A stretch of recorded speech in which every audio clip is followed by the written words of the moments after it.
Hi everyone, myself Krishnudu Konda, Assistant Professor of Physics, Department of Science and Humanities, MLR Institute of Technology, Hyderabad. Today I am going to explain about one of the important topic under the lesson, optical fibers. This is the fourth topic. Now, coming to the overview of today's presentation, today I am going to explain clearly about acceptance angle and numerical aperture. So, acceptance angle. So, already in previous classes we came to know what is an optical fiber, its principal, types of optical fibers and all these things. So, optical fibers are nothing but dielectric waveguides.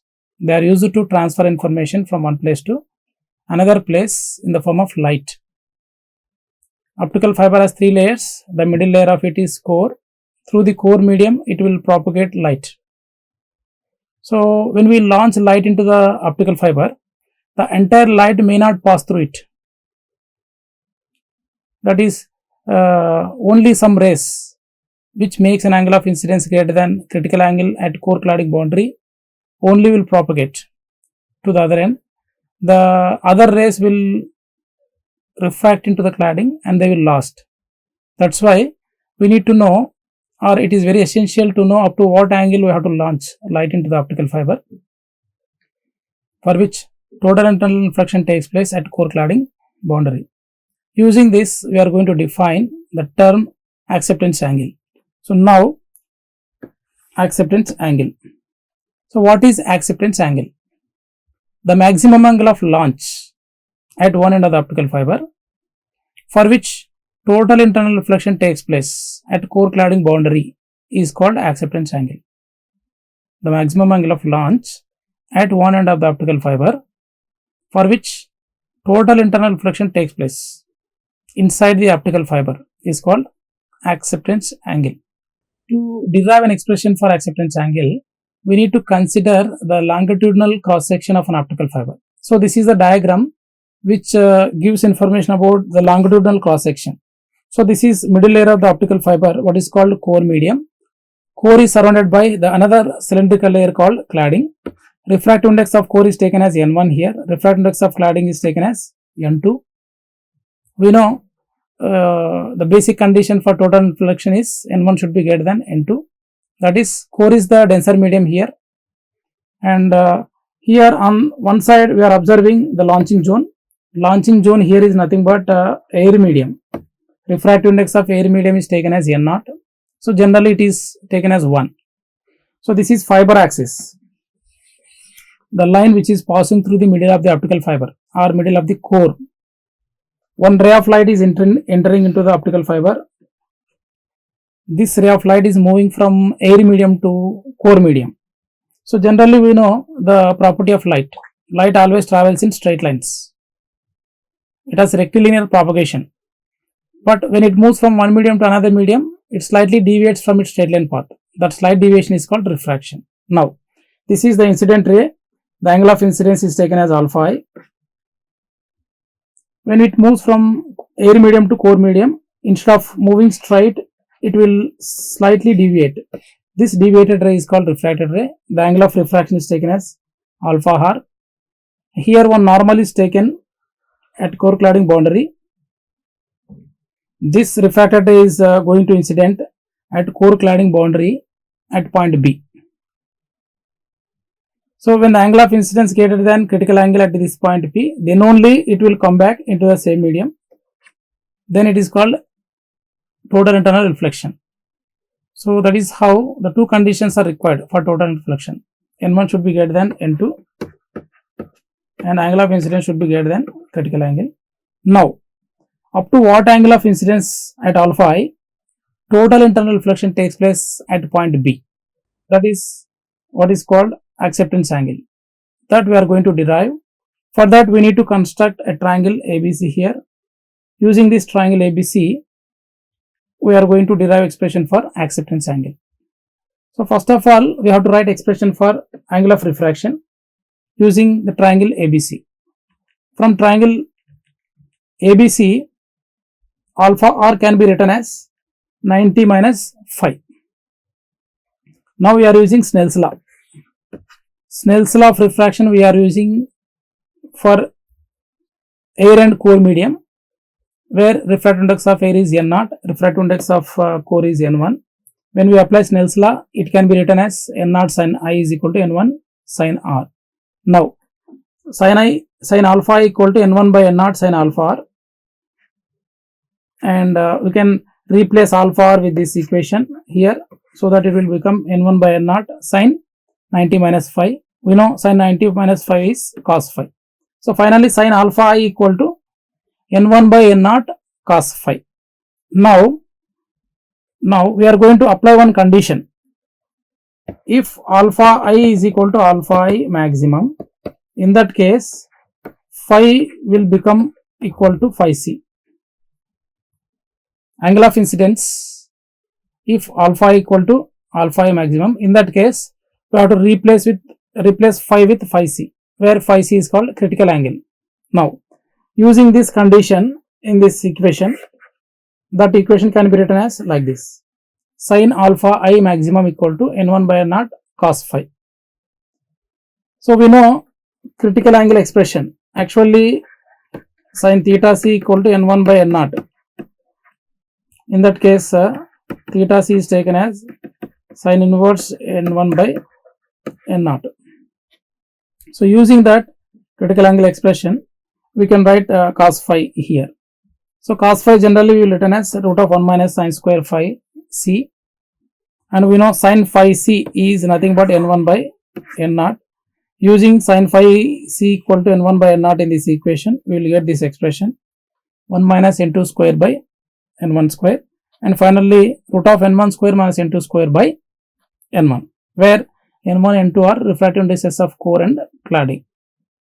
Now, substituting this equation in the above equation, we will get sin alpha I maximum equal to N1 by N0 cos phi. Cos phi c we are substituting here, N1 by N0 root of N1 square minus N2 square by N1. So N1 gets cancels here, and finally we will get expression for sin alpha I maximum. From that expression, we can return the final expression for acceptance angle. Alpha I maximum equal to sin inverse root of N1 square minus N2 square by N0, where N1 is refractive index of the core, N2 is refractive index of cladding, and N0 is refractive index of launching medium, that is air medium here. Okay. So if launching medium is air, in that case we can take N0 as 1.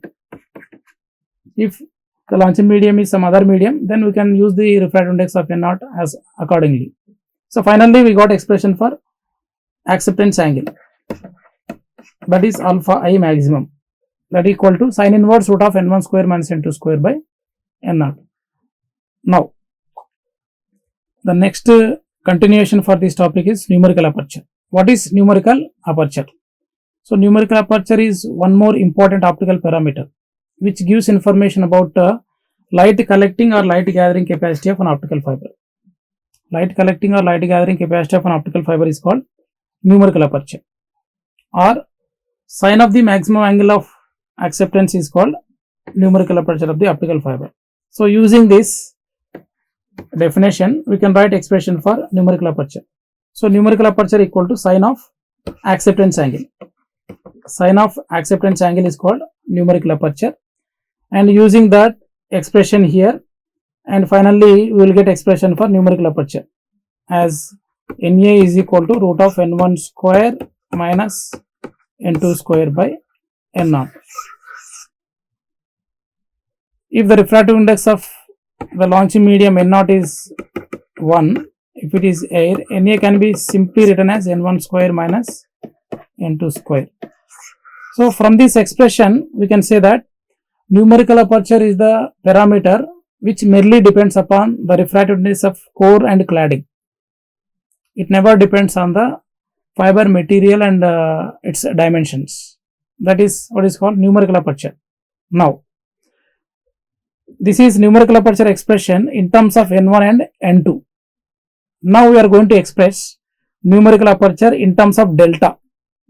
That is why we need to know what is delta here. Delta is nothing but fractional index change. In optical fibers, delta is the symbol which is used to represent fractional index change. which is defined as the ratio of difference in refractive index of core and cladding to the refractive index of the core. That is delta equal to N1 minus N2 by N1. Now, we are going to find out relation between numerical aperture and delta. That is, we are going to express numerical aperture in terms of delta. For that, we are going to do the process here. So, generally, delta as per the definition is given by N1 minus N2 by N1. And using this equation, we can write N1 delta as N1 minus N2. So, take this equation as 2. Now, numerical aperture equation we know, which is taken as Na is equal to root of N1 square minus N2 square by N0. So, now if we assume the launching medium as air medium, in that case N0 equal to 1. In that case, Na can be written as root of N1 square minus N2 square. Now, we are going to write this. This is in the form of A square minus B square. So, we are writing this as A plus B into A minus B form, and take this equation as 3 for convenient. Now, we are going to use equation 2 in equation 3 here. What is equation 2? Equation 2 is nothing but N1 minus N2 equal to N1 delta. So, now we are going to use this N1 minus N2 as N1 delta. So, if you use that, and as well as if you take this condition, N1 is identically equal to N2. In general, we use it to tell that refractive index of core is always slightly greater than N2, right? So, in some cases, we can take N1 as identically equal to N2 if we use this condition in this equation, and finally, we will get N1 plus N1, 2N1, 2N1 into N1, 2N1 square, 2N1 square. So, finally, we can write Na is equal to root 2N1 square delta. This equation is written as like this by considering these conditions. N1 is identical equal to N2 and replacing N1 minus N as N1 delta. We will get finally numerical aperture as N1 root 2 delta. So, numerical aperture in terms of delta can be written as Na is equal to N1 root 2 delta. So, like that we have different expressions for Na in terms of N1, N2 and N0 as well as in terms of delta, which is taken as light gathering as light collecting capacity of an optical fiber. Now, so this is for today's, and in the next class we are going to discuss about different types of losses that exist in optical fibers. Even though optical fibers successfully guides information through its core from one end to the other end by the process of total internal reflection, always there will be some minute losses. Those losses are categorized into different types. So, those losses we are going to discuss in the next class. Thank you.